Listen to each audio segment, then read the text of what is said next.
கர்த்தருக்கு ஸ்தோத்திரம். இந்த நாள் தேன் துளி நிகழ்ச்சியிலே உங்களை நான் மீண்டும் சந்திப்பதில் அதிக மகிழ்ச்சி அடைகிறேன். நேற்றைய தினத்தில் ஏசாவினுடைய புத்தியிட்டமான ஒரு காரியத்தை குறித்து பார்த்தோம். அவனும் அவனுடைய சகோதரனும் வேறு வேறு திசையிலே பிரிந்து போய்விட்டார்கள். ஆனால் தேவன் நடந்த காரியத்தை பார்க்கின்ற வேளையில் தேவன் ரொம்ப ஆச்சரிய விதமாக அவர்களை இணைத்தார் என்று பார்க்கிறோம். ஆதியாகமம் புத்தகம் 33வது அதிகாரத்தில் பார்க்கும் பொழுது 32 வரைக்கும் பார்க்கும்போது யாக்கோபு லாபானுடைய வீட்டில் வேலை செய்து தன்னுடைய 2 மனைவிகளை கொண்டான்.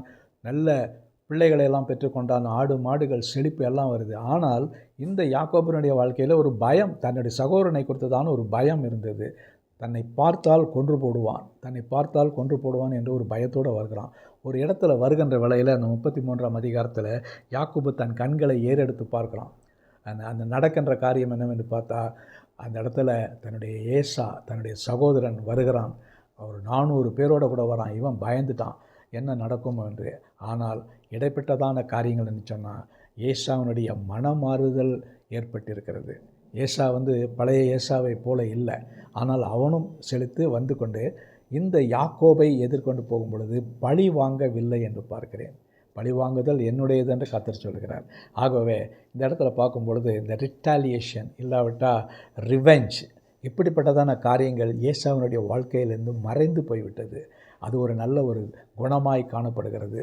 அவன் சொல்கிறான், இவங்களாம் யார் என்று கேட்கிறான் தன்னுடைய சகோதரத்தில். இவங்களாம் என்னுடைய 2 மனைவிகள், பிள்ளைகள் என்று.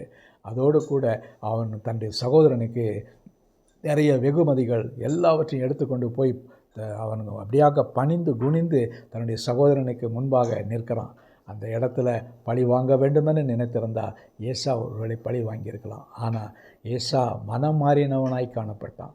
அவனுக்குள்ளாக ஒரு பெரிய மனமாற்றம் ஏற்பட்டிருக்கிறது. அப்படிப்பட்ட காரியத்தினால அவன் தன் சகோதரனை மன்னித்தான் என்று பார்க்கிறோம். அவனுடைய வெகுமதிகள் கூட எனக்கு வேண்டாம், எனக்கு போதும் என்று சொல்லி, இருந்தாலும் நான் உனக்கு நான் சன்மானங்களையும் எல்லா காரியத்தையும் கொடுப்பேன் என்று யாக்கோபு வாக்கு கொடுக்கிறார். இது பாருங்கள், நல்ல ஒரு கிரேட் ரீயூனியன். 2 பிரதர்ஸ் சகோதரர்களுக்குள்ளே ஏற்பட்டதான மனக்கசப்புகள், விரோதங்கள் எல்லாவற்றையுமே மாற்றி ஏசா ஒரு மனம் மாறினான ஒரு மனிதனாய் காணப்படுகிறான். நம்முடைய வாழ்க்கையில் கூட பல நேரங்களில் எப்படி நடக்கிறது பாருங்கள். ஒரு வெஞ்சன்ஸ் என்று நம்முடைய மனதில் வைத்துக்கொண்டு சாகிற வரை அந்த வெஞ்சன்ஸ் நமக்குள்ளாய் காணப்படும். பழி வாங்க வேண்டும். ஆனால் ஏசா ஒரு முரடனாக இருந்தான். அவன் சீர்கெட்டவனாக இருந்தான். அவனுக்குள்ள பல கெட்ட குணங்கள் இருந்தது. ஆனால் அவைகளெல்லாம் நாள்பட மறைந்து அவனுக்குள்ளாக ஒரு அன்பு வந்திருக்கிறது. அதை தான் இந்த இடத்துல பார்க்கிறோம்.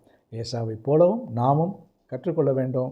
சகோதரனை கடைசியில் சிநேகித்து அவர்களை ஏற்றுக்கொண்டு அவர்களோடு ஐக்கியமான உறவு வைத்து கொண்டான் என்று பார்க்கிறோம். இப்படிப்பட்டதான காரியங்கள் நமக்கும் இருக்க வேண்டும்.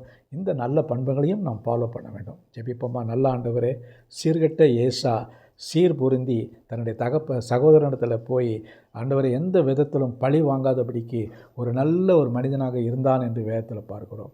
அப்படிப்பட்டதான காரியங்கள் எங்களுடைய வாழ்க்கையிலும் காணப்பட நீங்கள் உதவி செய்யுங்க. மீட்பர் இயேசுவின் நாமத்தில் ஜெபிக்கிறேன் நல்ல பிதாவே.